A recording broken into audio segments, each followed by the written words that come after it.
Um, Basically, this 3-day affair, we will be having topics and lectures regarding the technologies and the science behind dairying. So there will be experts, researchers and scientists that are going to be our resource persons for the said lectures and seminars. So we would like to acknowledge the presence of Dr. Sinan Baguio of PCARB-OST, His Excellency Dr. Ben Matitiyo, and our Administrator for National Dairy Authority. Thank you, Provincial Administrator Attorney Boyser, and to Attorney Governor Edgar Chato for hosting the Congress. No? So, napakalaking bagay po sa amin yung pag-host ng provincial government for this event. Of course, we have our Board of Director General, Brigadier General Gilbert Lianto, our National Vice Chairman of the Presscon, Mr. Bong Inerio, our Executive Director for the Philippine Carabao Center, Dr. Arnel Del Barrio, and our Center Chief for PCC Ubay Stock Farm, Dr. Ricardo Sanchez. And of course, we have here the angel. Yung angel nasa likuran namin, wala sa tabi namin. Okay, I'd like to introduce Miss Angel Cachuela from the Canadian Embassy. Dr. Bing, of course, Dr. Bing Lapez. Siya po yung talagang namumuwersa rito na nakatulong sa amin. At Doc, thank you very much, no? And to your team, of course, Sir Romy. At this time, we will proceed to our press conference open forum. So I would like to request the press to, together with the members, to proceed to our open forum. Yes, sir? I have a question I would like to ask about the rationale of the expo and what is the master plan for the dairy industry in the Philippines? Well, the rationale behind the expo is, of course, mainly to give the farmers additional inputs on the dairy farming. As I mentioned early on, we have experts in the industry, like the scientists and the researchers, and we are very fortunate to have these government agencies behind this endeavor, especially those agencies I mentioned, and the OST, the attached agencies of the Department of Agriculture. Now, with the objective also that we would like to contribute on the challenge of increasing our local milk production from 1.8% to 10% in 5 years. So right now we are importing 98.2% of our dairy requirements. So that's really a very big challenge and a big opportunity for all interested, or for all those in the dairy industry right now. Now for the situation of the dairy industry, I would like to call on Ms. Maril Babali to give us some inputs.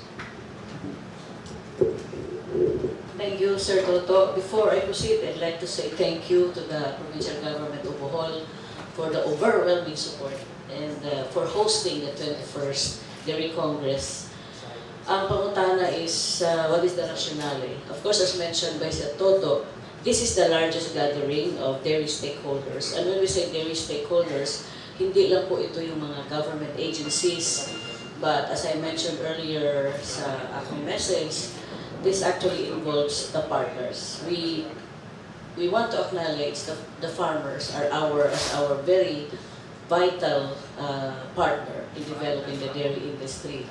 So itong gathering, kaning Dairy Congress, this is an avenue where farmers can get together, exchange experiences. They can also learn from the expertise of experts that we have invited for this occasion.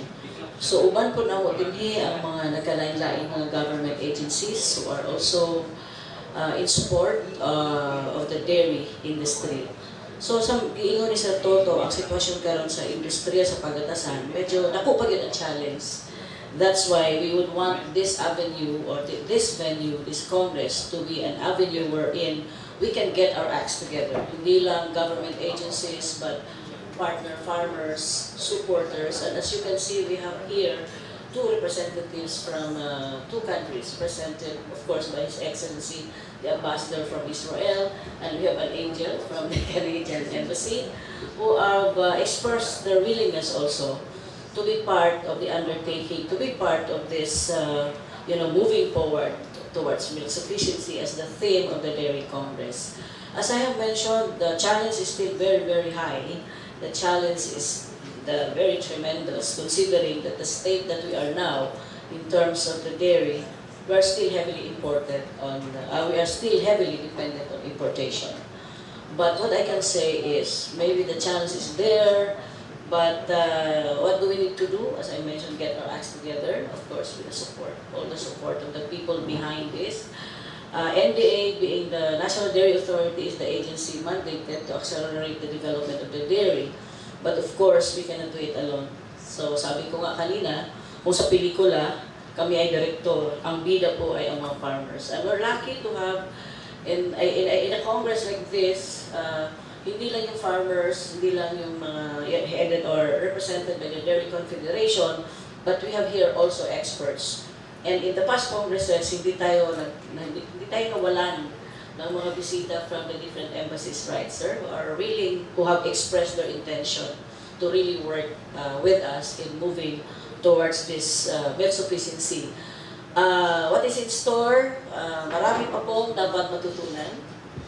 We're still inviting people to join us in this endeavor towards achieving this. What is good is we have the support of the current administration under President Duterte, and of course the Secretary Piñol, who has been pushing us, really pushing us hard, very hard, to work towards achieving a 10% milk sufficiency in the next 5 years.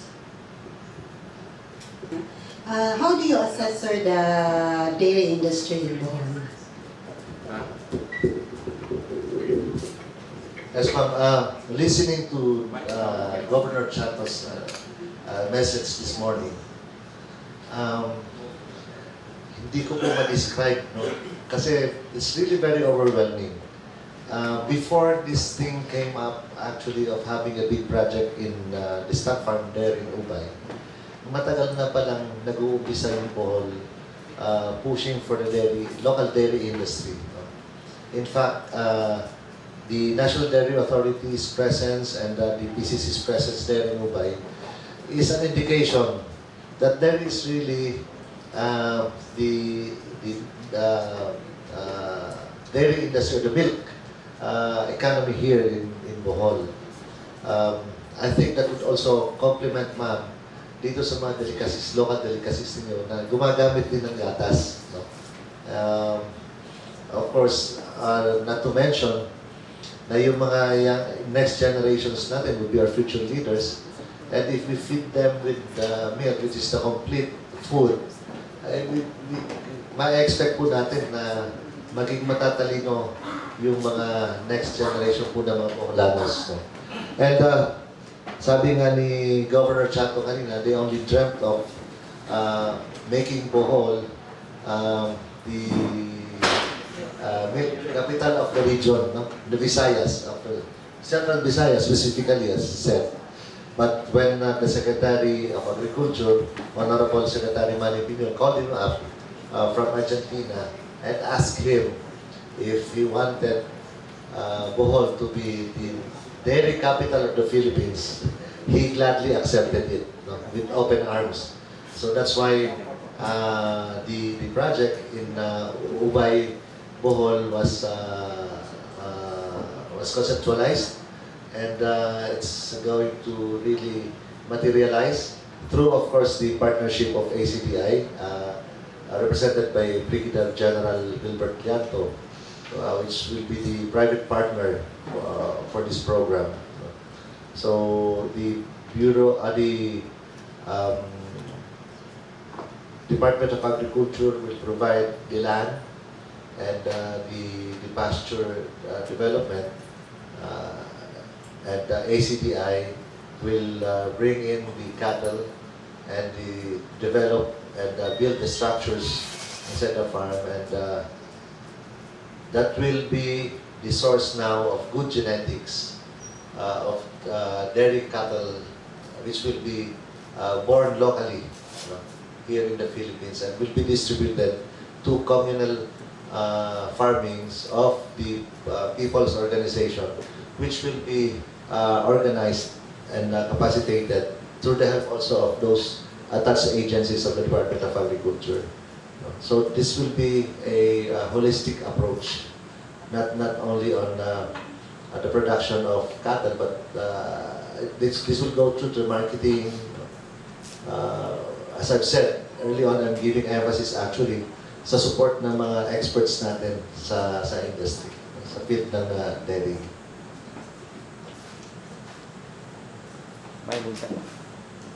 My buntag, sir. What is expected output of this 21st Congress? And may we know from the previous Congresses you had a quality output that really helped the dairy farmers in their needs. Especially, we are still dependent on dairy importation. May we know what are these, sir? Well, the expected output actually for this Congress is better learning for our dairy stakeholders, since the topics that will be discussed and that were in place during the 3-day affair were selected through the present need of our dairy farmers and stakeholders in the industry. So the resource persons are all experts in their own field in dairy. They will be the ones giving the lectures and seminars. So slowly, as a result of the previous Dairy Congress, we're slowly increasing. But we have also to consider that the small amount of increase in the milk production is overrun by the population growth. So, kahit sa maliit nating pag-i-increase ng gatas natin, nahahabol tayo sa population growth natin. So, mas mabilis dumami yung Pilipinos. No?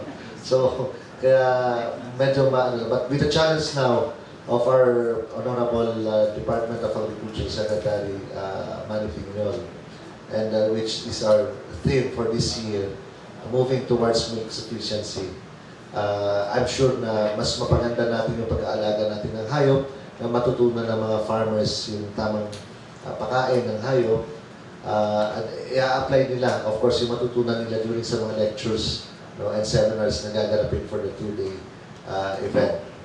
So that will help them, yung impact, sir, na mas maganda yung magiging income nila.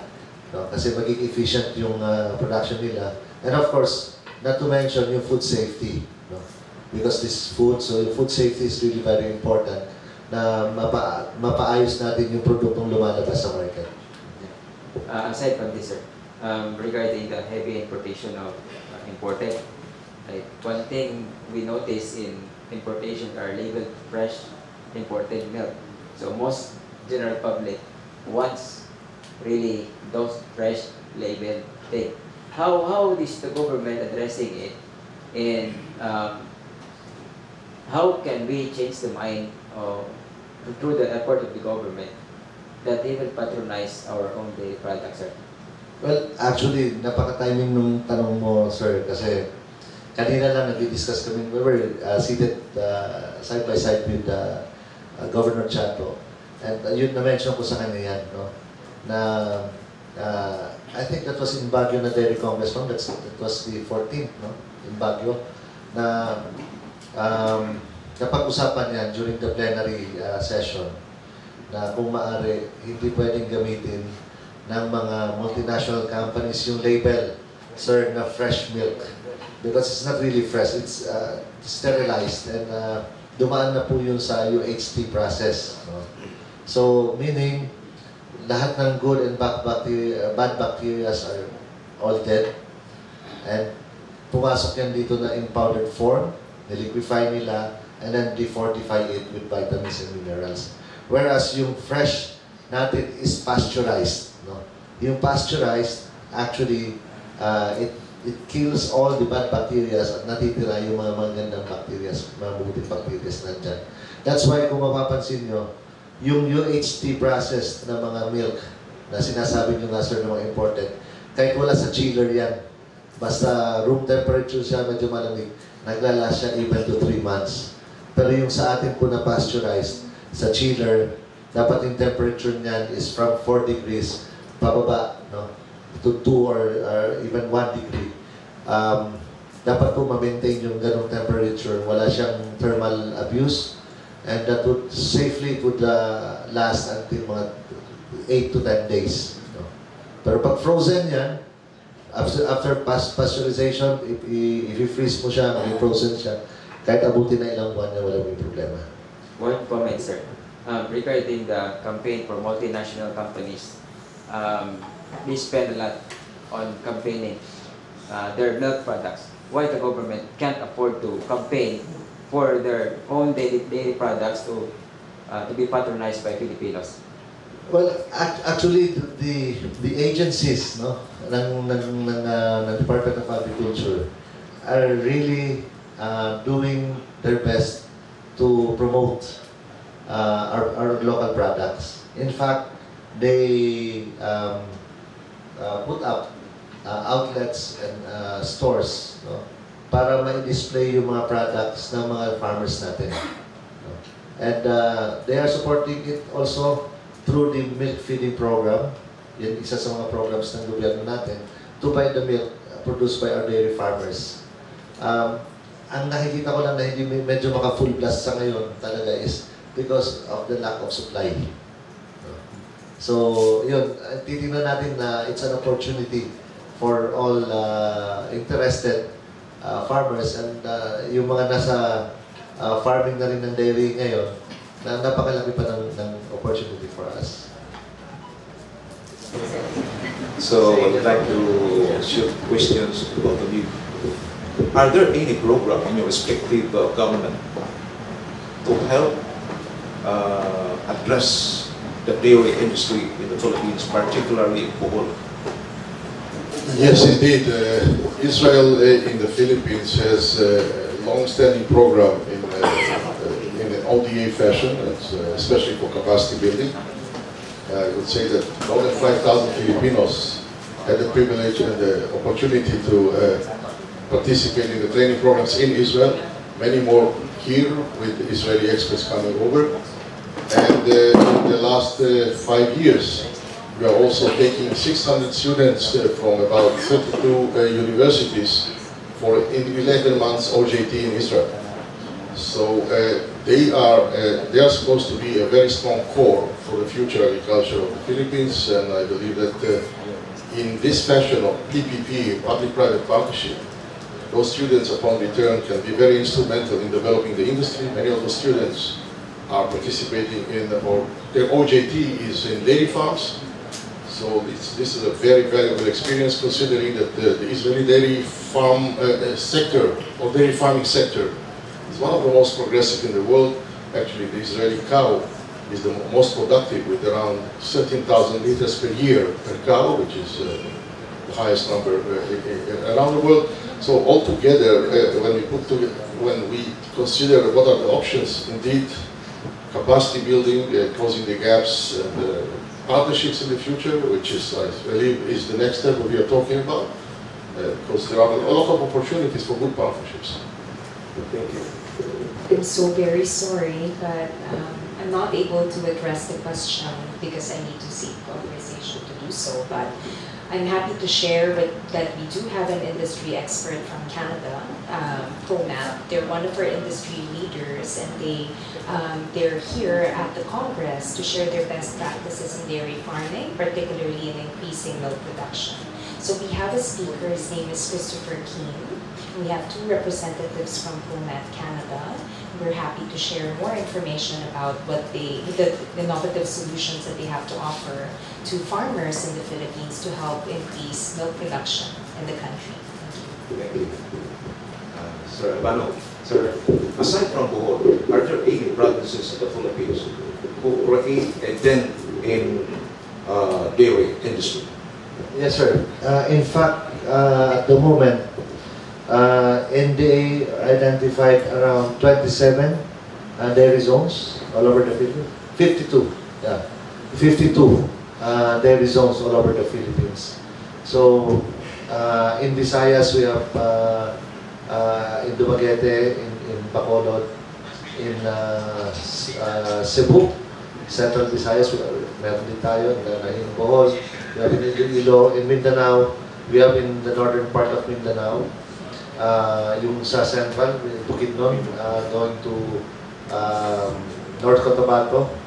We have dairy zones in South Cotabato also, the southern part of Mindanao. Then in Davao region, no? And then in Luzon, which yung Luzon actually mas nauna sila, no? The presence of PCC in Central Luzon would speak of gaano ka-strong yung dairy industry doon. No? Meron din tayo dito sa Southern Luzon, umabot na yan hanggang Bicol, no? Laguna. Of course, hindi natin dapat makalimutan yung Batangas. No? Diyan talaga, ang talagang very strong. One of the biggest producer natin. So practically, sir, it's already all over the Philippines. Kailangan lang natin, sir, talaga magdagdag ng mga, magparami ng baka natin, stocks natin. So, while doing it, NDA and PCC are there with DOST helping the farmers to capacitate, no, the farmers. They're doing trainings. They're doing trainings na mapaganda pa rin at hindi masasayang ang produkto natin kasi sa kaunting na po-produce natin, pagka hindi pa maayos yung pagka-process, eh masasayang siya. Eh lalong kukulangin tayo. So, everybody really is, you know, putting its effort para mapaayos yung natin, yung dairy industry. Maraming salamat po.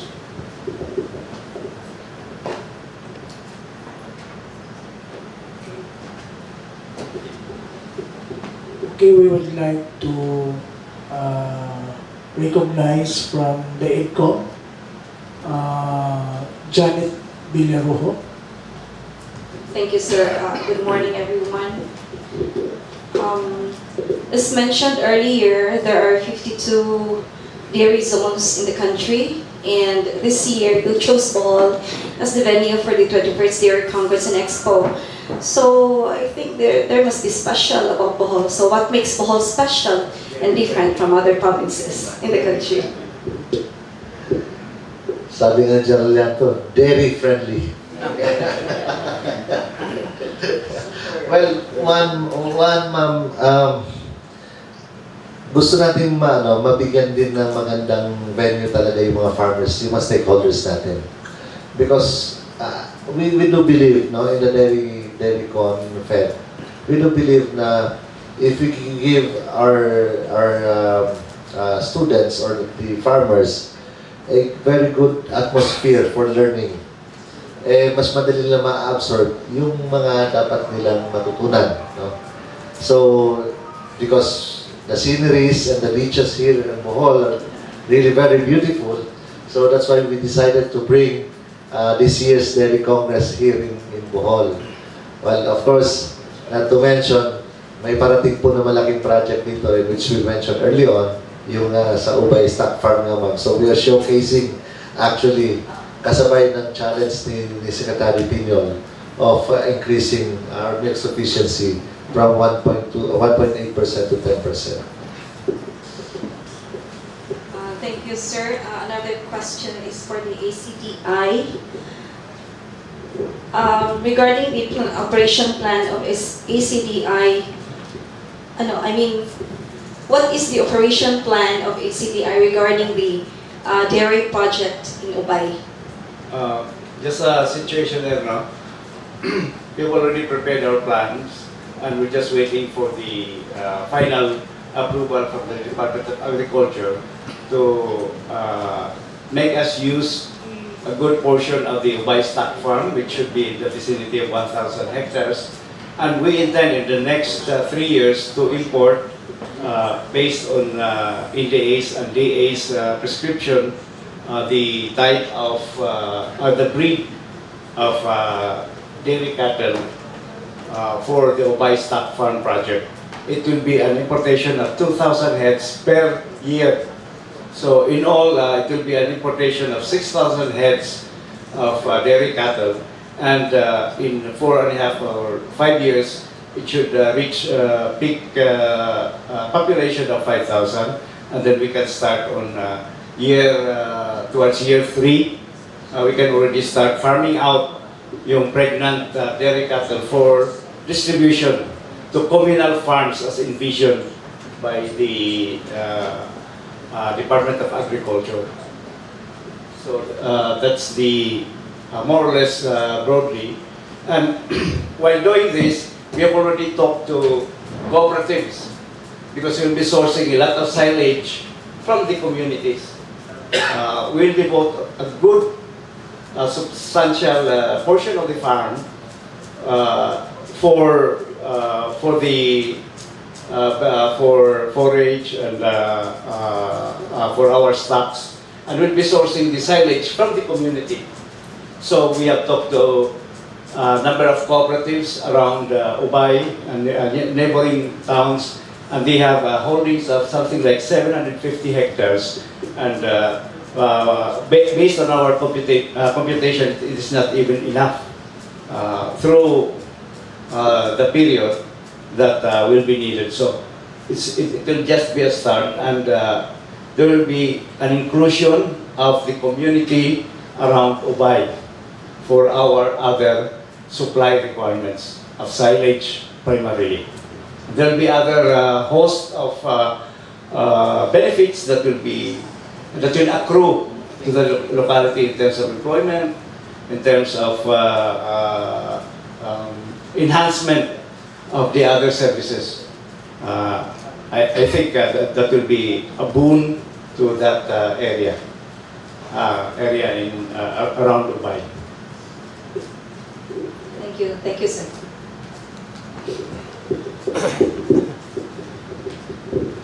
Okay, thank you, Ma'am Janet Villaroo. So we would like to hear from the DYRD, if you have some questions. Tapos na. From DYTR, tapos na. No follow-up questions. So, sige, so for us to give their plans and programs, they can share with us. We would like to call from PCAR-DOST, Dr. Sinan Baguio, to give us some.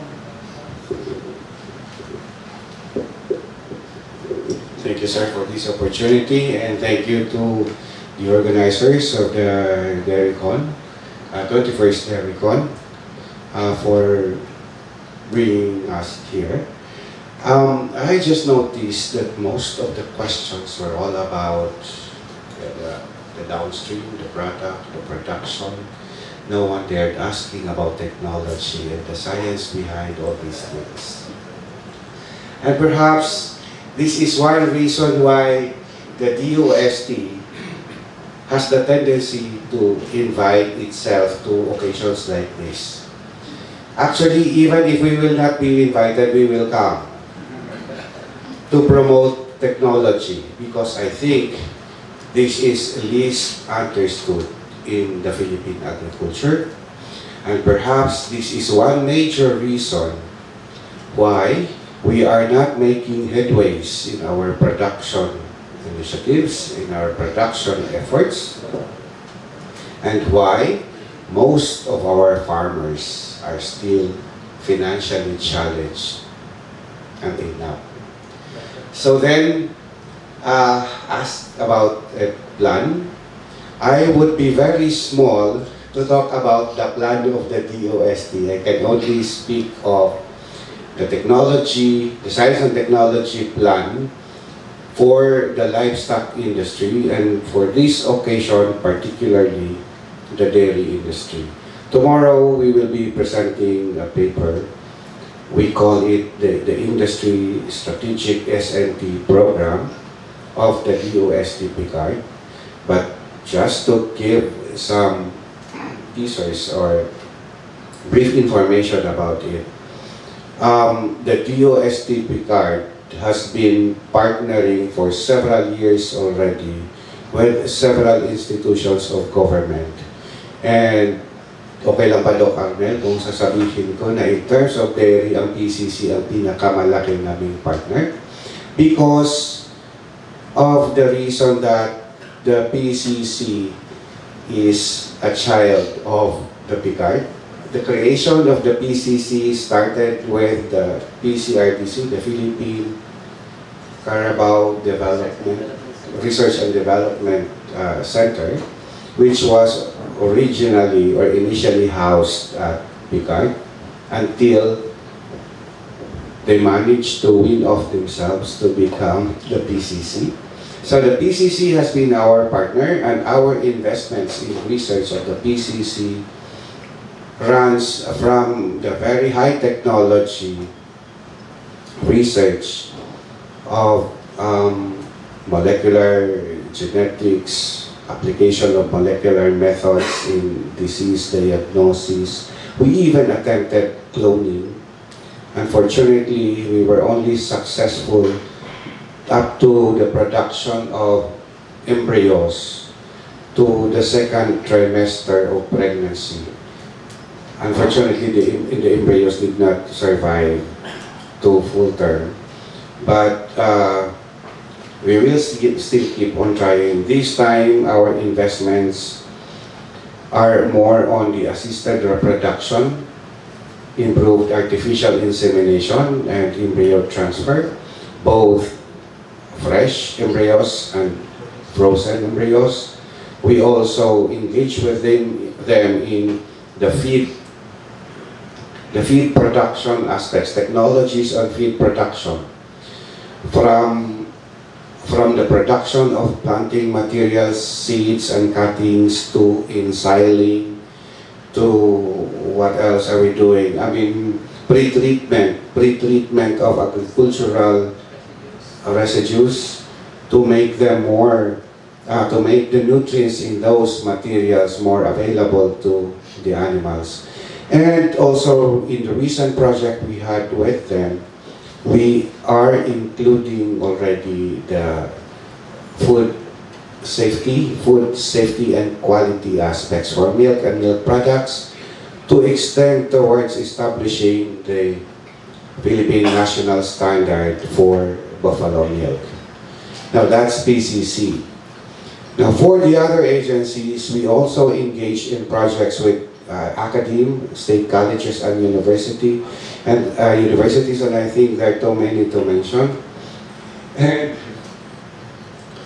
I'm just excited to inform the group that yesterday we were able to hurdle the first level of review for a big ticket R&D program on dairy cattle. The one we had PCC were mostly buffaloes, although we also have a small one there in cattle, but this one will now be dedicated on dairy cattle. And the program requires heavy participation and active engagement in R&D by our dairy farmers, the private players of the dairy industry. Mentioned earlier by His Excellency, the Ambassador of Israel, about PPP, private-public partnership. I personally is a believer on that. we are already seeing some clear signs of success in the PPP that we did with the swine industry as regards introducing the molecular method of selection and breeding.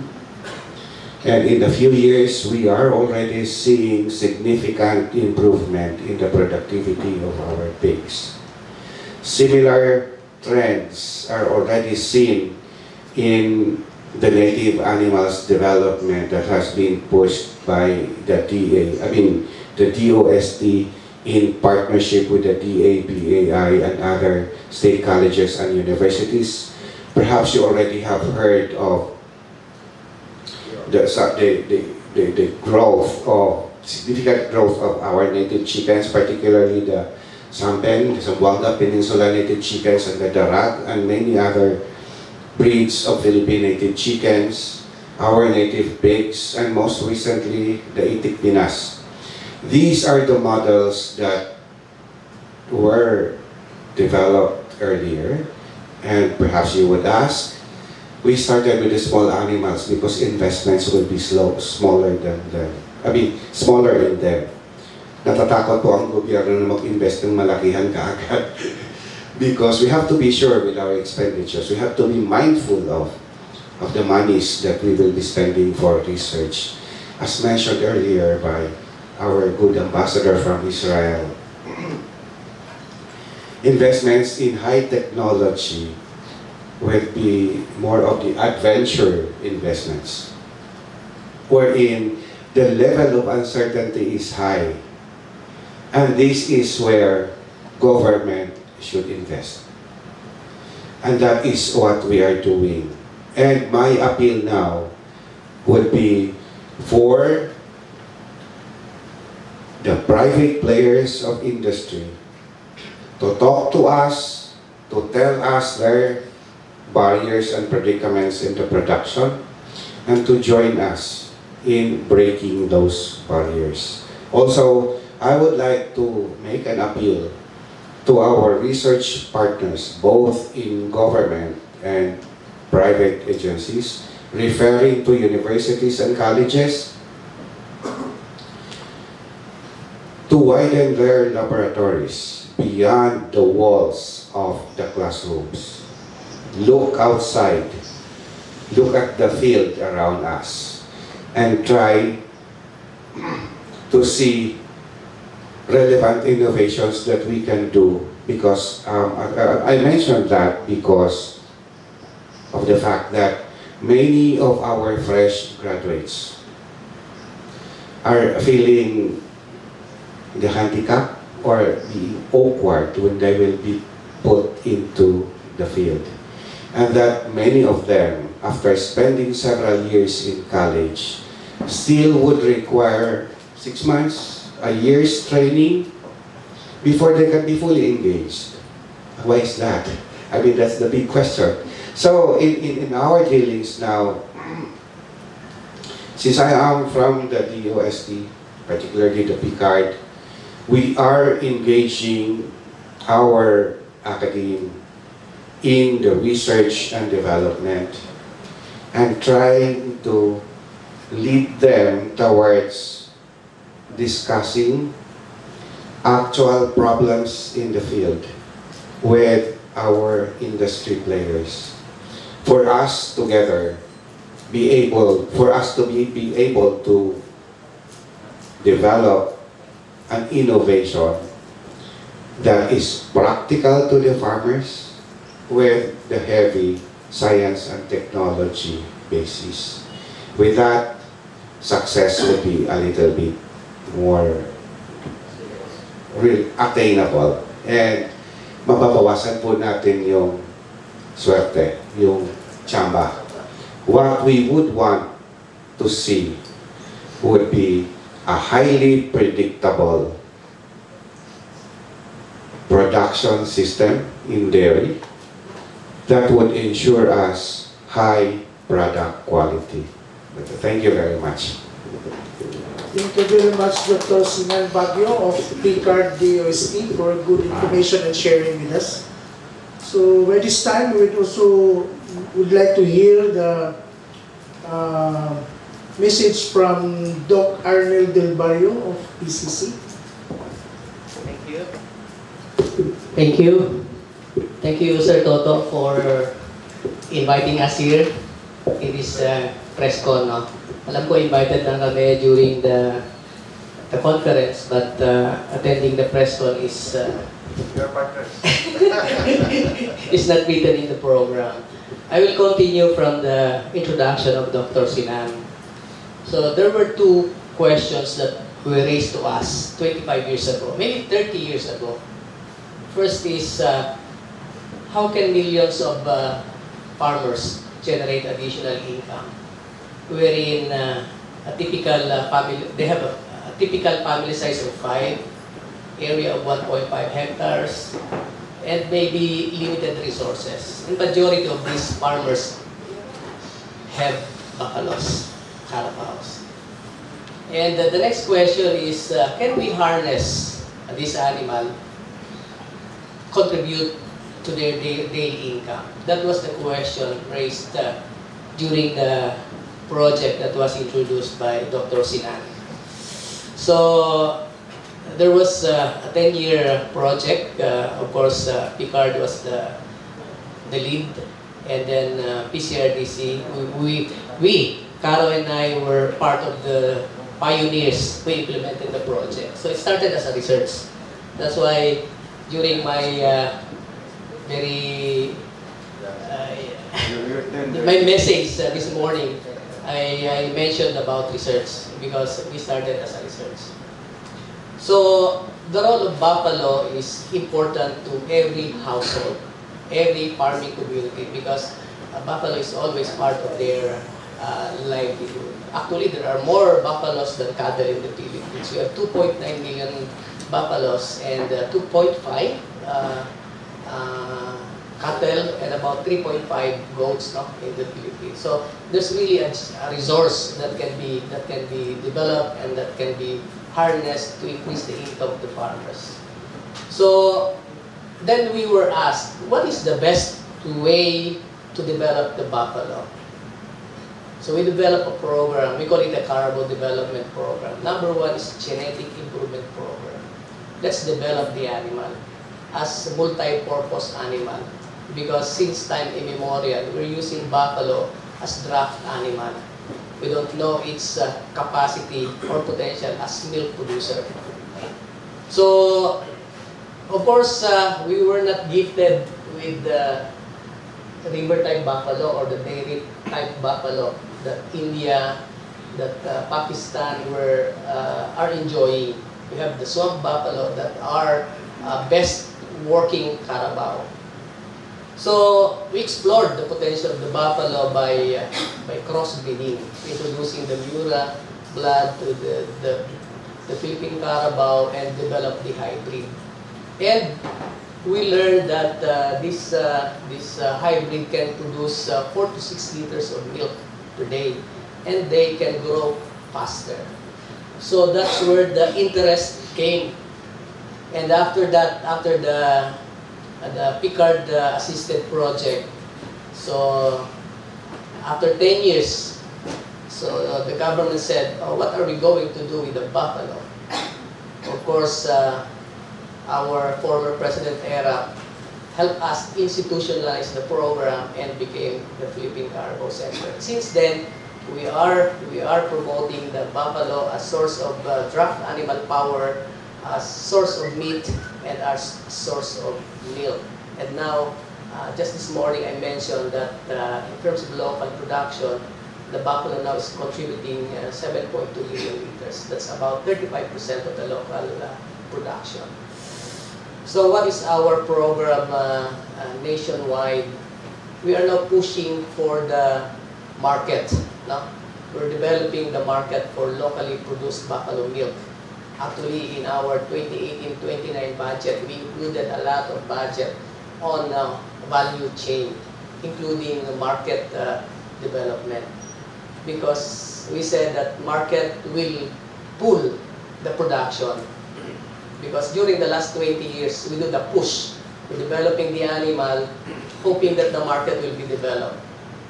So this time, last 5 years, we developed the market. Maybe in Bohol, Dr. Caro can elaborate the development of dairy buffalo here. If you go to the island, what is that? Island City Mall, you can see one of the demo market for buffalo products. So I think you have three dairy boxes in Region 7. That's a model that we want to develop. It's like Jollibee all over the Philippines. We're developing dairy boxes all over the Philippines. And this year, we want to develop at least 20 milk outlets all over the Philippines. Just to tell the public that buffalo or dairy or milk is a very lucrative market, a very lucrative business. And when you consume locally produced milk, you're helping the farmers. And you are also addressing the malnutrition of the children. So that is the two main objective of the law, creating the Philippine Carbo Center.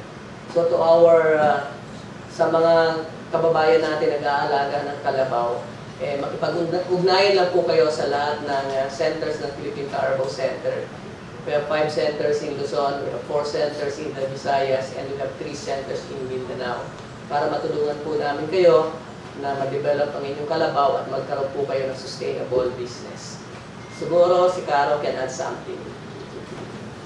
Okay, thank you, sir. No? Also, thank you to the leadership of the Dairy Congress, no, Sir Toto, no, for bringing the 21st Dairy Congress in Bohol. No? So, ibig sabihin, pang 21 kami na province na naging host. No? So, actually, to report naman sa status ng dairy industry. Tinanong kanina kung ano ang status ng Bohol. So, siyempre Bohol, bata pa yung, kasi yung PCC, bata pa rin na agency. We celebrated our 25th year this year. So, ang role ng local center ng PCC ay research pa rin. But yung ginagawa namin is to model, no? Research by modeling the enterprise. So, parang 18 years na kami ngayon nagre-research. So, nagdilibo pa lang. Now, thank you to the local government, no, leadership sa governor natin fully supporting the dairy industry. So, mga 4 years ago or 5 years ago, nung Governor Chato visited our office, so nilagay namin Bohol, the dairy capital ng Central Visayas. But nung pumunta si Secretary Pino, ay gagawin na natin Philippines. But anyway, sabi ko, bata pa ang dairy industry. So, nagmo-model tayo, no? So, yung model namin, nag-start ng mga 2,000 liters of milk, about 2 million sales annually. Now, nasa ano na tayo? We are growing at about 20% a year. So, this year, nasa 200,000 liters yung annual production natin, and about 30 million sales na daily. So ito yung enterprise, ito yung nag-contribute ng income ng mga farmers. Kung kumikita tayo ng 30 million, ibig sabihin, bumabalik sa mga dairy farmers. So we are projecting in the next 6 years na ito ay magdo-double, considering 20% growth.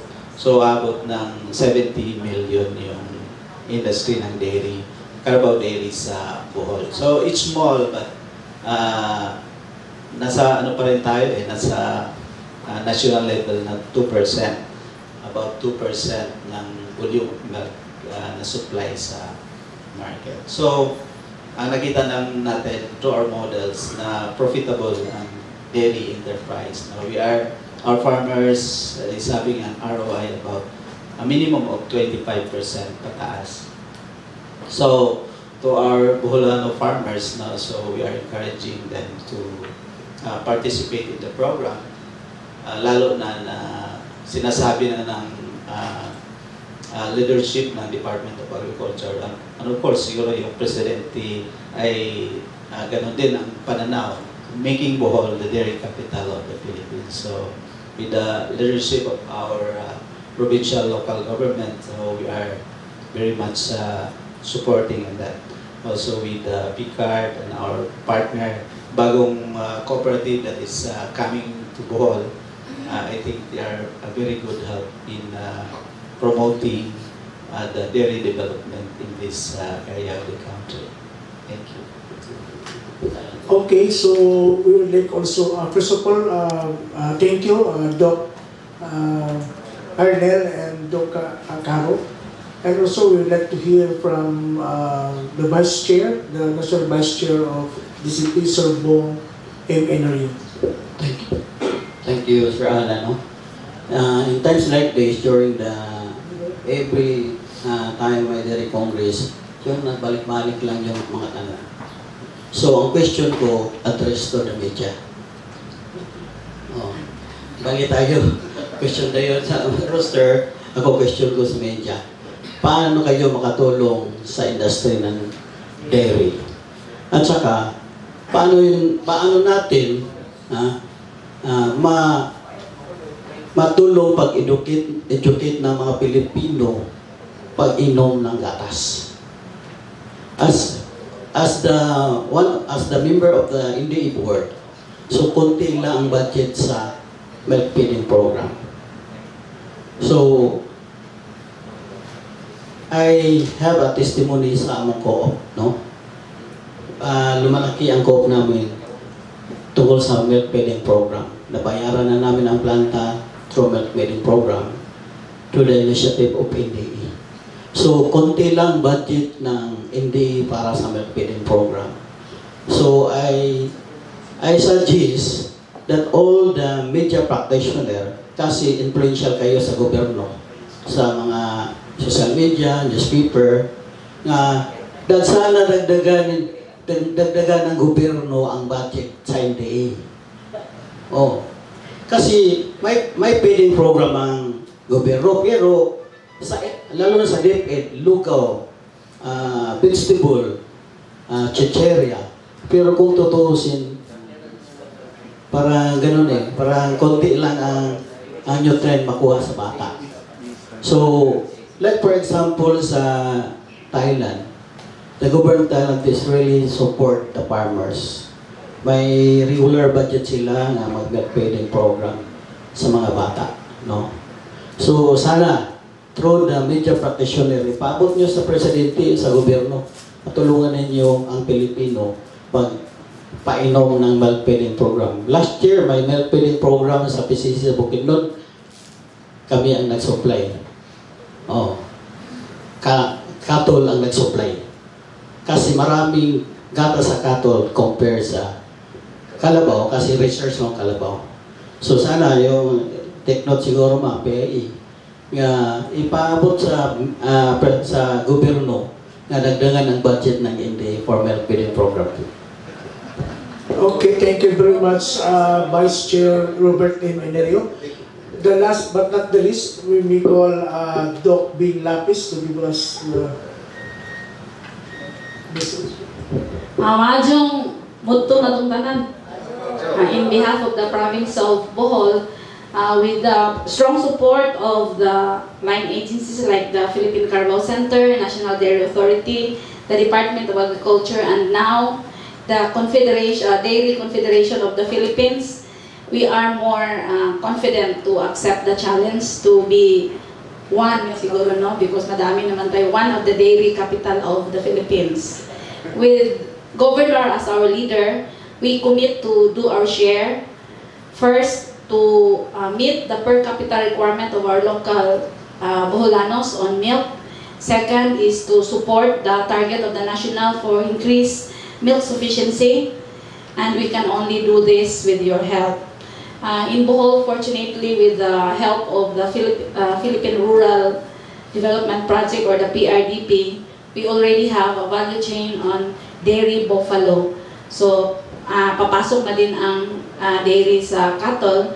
And with the value chain, we are now having also our provincial commodity investment plan.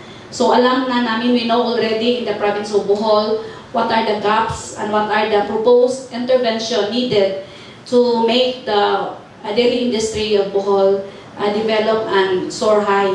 So with your presence, I hope hindi na kayo magtataka. You wouldn't be surprised if from this day on, the province of Bohol will be submitting proposal for your assistance on research from the private sector, from the embassies. I am talking here with my beautiful friend Angel Sapico. Maybe you can help us in some other ways to make Bohol productive. So we did not think twice when they told us that we will be hosting the Dairy Congress this year, because we know that every activities like this, although madaming trabaho, but this also brings opportunity for Bohol. So your presence as our partner becomes an additional opportunity for us, so we can present the interventions that we found that we are putting in our provincial commodity investment plan. So you are all welcome to help Bohol, and rest assured that with Governor's leadership, our local offices, particularly the Office of the Provincial Veterinarian, which is in charge for the livestock and poultry industry development in the province, will put our hearts and our minds on this. Thank you. Okay, thank you very much. That's wrap up our Presscon. We would like to give thanks to the host for this Presscon, the Office of Provincial Governor, represented by Attorney Moisel, and of course to the DCP officers, guests from other countries, Ambassador of Israel, and then from representative of Canada, and to Doc B, and everyone who are here right now. Daghang salamat. This is your host, Lancelot Borja. Thank you very much for coming here. And the food is ready. Siguro, pwede na tayo mag-lunch.